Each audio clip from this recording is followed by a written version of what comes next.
Traders and investors, I'm Ellie Little. This is your daily NeoTA wrap. We take a look at these markets, and we're doing it from a neoclassical perspective. It means we're looking at supply and demand on the charts. We're using that information to make decisions about our portfolios. When to buy, when to sell, what the timing is, which is so important when you're trading. I do a show 4 times a week, every Monday through Thursday, broadcast there before 10 o'clock Eastern Time. It's archived on YouTube. It's under the channel, Ellie Little. If you haven't subscribed to us and you want to, for the videos, just reach up in the right-hand corner and do so anytime you push, or I push content, and you'll get a notification. I will be out Wednesday and Thursday this week, so show tonight. I'll do an early show tomorrow, and then I've got to catch a flight, so I won't be available the last 2 days of the week. As far as these markets, let's look at the numbers together here, and let me find them for you. So we had a mixed day, but it was an up day. We had the NDX up slightly, S&P basically flat. The Russell actually got a little bit more jump than the rest, as did the NASDAQ. If we look over at the oil, silver, all of those, they were down. Gold was up barely, and that was pretty much it. You had good strength in Europe, or actually strength again in Europe, which has been the case for a while. If we turn our attention to the indexes, right, it was inside days mostly. Inside day here, a little less volume. You got the Fed coming up this week. It's already baked in that these guys are going to raise rates. Question is how much and how aggressively. I think that's what could weigh on things, but probably the thing that's really going to weigh on anything this week is going to be what is the details of the budget that's going to come out. And I think that's going to be the tell of the tape this week in terms of what this market wants to do. We've had a heck of a run again, and we've seen these over and over again. Here's another one that we just got through with. You get a pullback and you get a bounce. Usually that bounce is going to take you back into something like this, right, which is actually just a little bit higher up if I can draw the line straight, and then you potentially can take it back up to the top, but that's where your volume is. That's probably going to be tough to get back over up there. And really, the question is are we going to ABCD structure down? And will it be from this level here? Will it be from higher? That really probably doesn't depend on the S&P as much as it does others.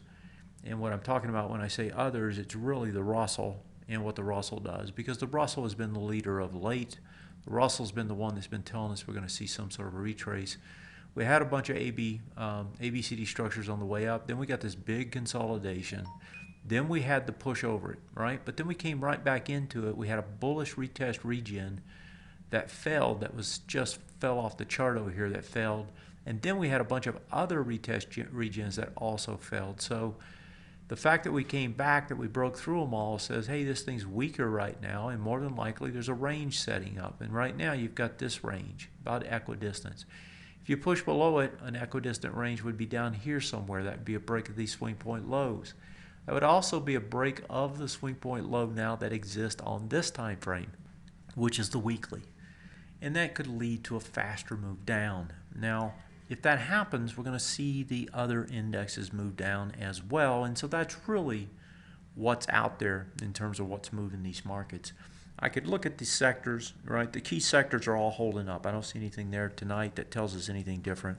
I looked over at the Asian and European markets. I don't see anything different there. Those still looked just as they did. So really, it's the tell of the tape is here. Probably tomorrow you're not going to get much happening.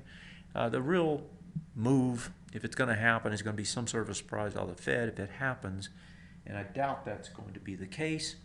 And then that leaves what they say about the budget. When we start seeing details of where money really is going to be spent and how much, and how we're going to pay for it, I think that's going to go a long way as to what this market wants to do, because so far what has happened in this market, if we pull up the weekly chart, has been one huge run since February of last year.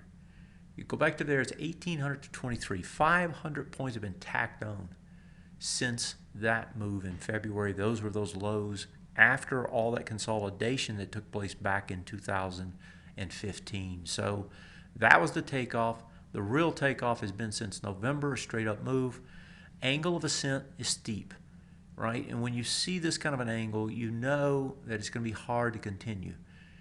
That's not a sustainable angle. You need something a little bit less steep For example, if I draw in this one off that low, you can see that's kind of 40 to 45 degrees. We're above that now, just as we were back here. And when you see that take place, a lot of times you'll see people draw what they call fans, right, in the classical literature. And what they're talking about is coming back to an angle of ascent that is sustainable. And that's what a 45-degree angle usually is. So, you know, we're not nosebleed in terms of the angle, but we are above what is a mean regression, and you should expect that eventually you'll see that regress back. That's it for tonight, folks. I will give you a short update tomorrow when I get a chance before I take off, and then unfortunately I won't be here around, or I won't be around the last couple days of the week. So that's it. Have a great one. Thanks for joining me. Take care. Good night.